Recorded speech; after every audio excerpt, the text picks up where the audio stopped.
Dwayne Price, Math.com. Jason, you guys were down 6 and you called timeout. Then you immediately went on a 14-0 run. What did you tell your team during that timeout? Yeah, we talked about this, the game of runs. The Clippers made a run. The big thing is to stay together.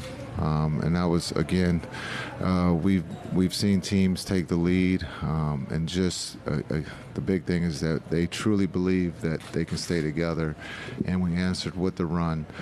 We just felt that we had some great looks. The Clippers are a very good team, and so we knew that they weren't just going to go away. But I thought the response after that timeout just shows, how competitive the guys are and how bad they wanted to win. How big was the play of Maxey tonight, particularly that three-pointer that put you guys up 6? Yeah, Maxey was big. The catch and shoot with the double teams. Again, we've seen this all season when they're going to take the ball out of Luka or Kai's hands. Luka's making the right plays. He's accepting the double team, and then I think the trust that those guys have with one another, not just Luka and Maxey, but those 5 that are on the floor. Doncic was obviously pretty good offensively there in the fourth quarter, but I want to ask you about his defense, and I was thinking particularly about when Kawhi posted him up and he forced him into a tough spot. Tough shot there. Yeah, I think his defense has been great this whole series, understanding that we know that they're going to put him in on every pick and roll. And a couple years ago, we saw this, and he's made understand that we had to tell him to participate. But I think he's participating at a high level on both ends. We need him on the offensive end, but we also need him on the defensive end, and he's been able to do that here in the first 2 games. Rashad Miller, Dallas Weekly. How important was it for PJ to have his confidence and to be efficient tonight, and also? How did it feel to keep the Clips under 100 tonight? Yeah, both teams were under 100. It was 90s basketball at its best. Just understanding what PJ means to us on the defensive end, but we talked about Maxey making some threes, but PJ made some big threes for us too, and so just being able to play both ways, being able to step up and make those free throws down the stretch for his first series, and when you talk about the playoffs, he's been big for us. He's been big since we've got him in the trade, and we really rely on him defensively to be able to guard those guys from the Clippers, because it's just not one. It seems like he's guarding everyone. Jason. Yeah. Hey. Luka always plays with so much emotion. Tonight seemed it was even on overdrive, especially in the good way, supporting teammates, being really vocal out there. What difference does that make when you are the one out on the court and you're with a guy like that who's being that way, especially on a night like tonight? Yeah, I think anytime we talk about the positive energy, we know that Luka plays with a lot of emotion. And, sometimes that could, paralyze a teammate or two.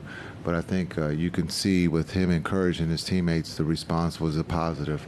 Being able to make plays with being double teamed, the trust that he has when he gives it to PJ or to Gaff or to Lively. A lot of times stars coming down a stretch will ignore the double team and try to beat the double team and do it themselves. But Luka really understands the game, and he trusts his teammates and the energy. Again, with him, I think getting the tee, it's been a long time since he's gotten the tee. So I think he was just trying to see if he can get a tee. He got it. We all know he knows how to get a tee. But again, his emotion, we need that, and we need that in a positive way. Hey, Coach, following up on that, after he gets the tee, he comes out in the fourth quarter, renewed intensity on the defensive end. Just wondering what it was like to sort of coach him through that stretch and watch him regulate himself and channel that. A lot of times when we've seen tees before with him, a lot of times he'll turn that into a positive. He, for whatever reason, will channel that energy. He turns it to someone else, and he takes his game to another level. A lot of times when you get a tee, you sometimes can can go the opposite way. It could be a negative, but I think a lot of times he is using that to get himself going, or he's trying to locate someone in the stands to get him going. And so when you look at his emotions, he wants to win. He wants to do everything to win, and sometimes that's just one way that he fires himself up. Jason, when Luka competes like he did tonight defensively, especially on ball, obviously they're trying to go at him as much as possible. What effect does that have on the guys around him? Well, I think we all know when he's playing at that level, they have to step up too. They understand the responsibility of their leader. When he's going to play defense and participate, they have to, be able to do the same thing. And so again, he's leading not just on the offensive end, but the defensive end. He's made some great plays, coming up with steals, and then rebounds, and then being able to guard the ball. That's something that we know that teams are going to put him in the pick and roll, and he knows that. So he's been able to pick his spots and understands that we need those stops. And again, when you can hold the Clippers, because they're a great offensive team, under 100 points, that shows that we're playing defense at a high level. Jason, yeah.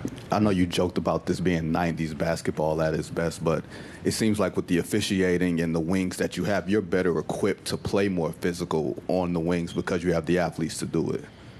Yeah, ever since March something, we could see there was a shift in the officiating, and that there were less whistles, and the physicality had stepped up, so we embraced it, and that's who we are.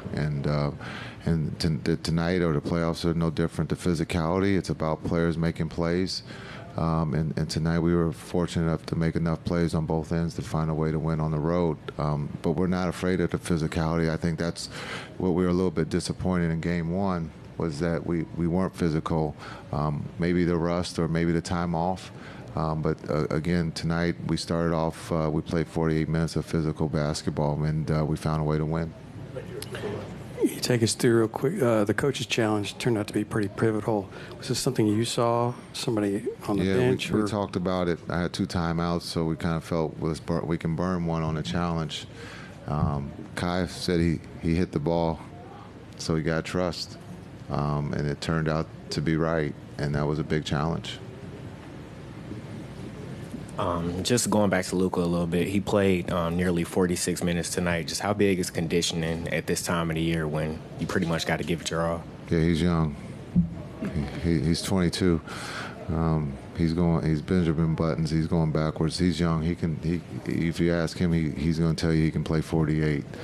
I thought we were trying to maximize different ways to get him rest. Now on the sheet it's going to say 45, but we believe that being able to use a timeout during the free throws to get him that rest is a little bit longer than normal. So, but when he's on the floor, he's a plus, and we need him on the floor. Tim Cato, The Athletic. I was also going to ask about Luka and his rest. Did Luka signal for that timeout, or did that just come from you reading where his energy levels were? I think he wanted a timeout. I told him we were taking a timeout, but we were going to take him out during the free throw, so he agreed. As you know, he never wants to call a timeout or come out of the game, but we needed to find a way to get him some rest, and it's just one of the creative ways that we've talked about of trying to get our star players rest while they're shooting free throws. And then one more Luka moment. Did you exhale when the pass he made to Kyrie in the very final seconds that I think led to the closing free throws for Kyrie, when that actually got through the window, that very narrow window that he passed it through? Yeah, you trust your quarterback. He's made a lot of passes that a lot of people can't make. It just comes down to the receiver being able to catch it, and Kai caught it and went to the free throw line. But we trust with Luka being able to quarterback, especially as well as the Clippers' hands are in those situations to come up with deflections or steals. You believe when he throws it that he believes that his receiver is going to catch it. Right here.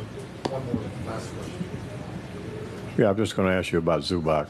I know he hurt you guys in Game 1. How do you think you guys did on him tonight? We did better. He still posted us up and scored. But I thought the effort was better. The physicality helped. But we made it harder. And sometimes that they're good and he's good. And so even when you play perfect defense, sometimes they still score. But I thought we did a great job of concentrating on making sure that he didn't do what he did in game one. Thanks.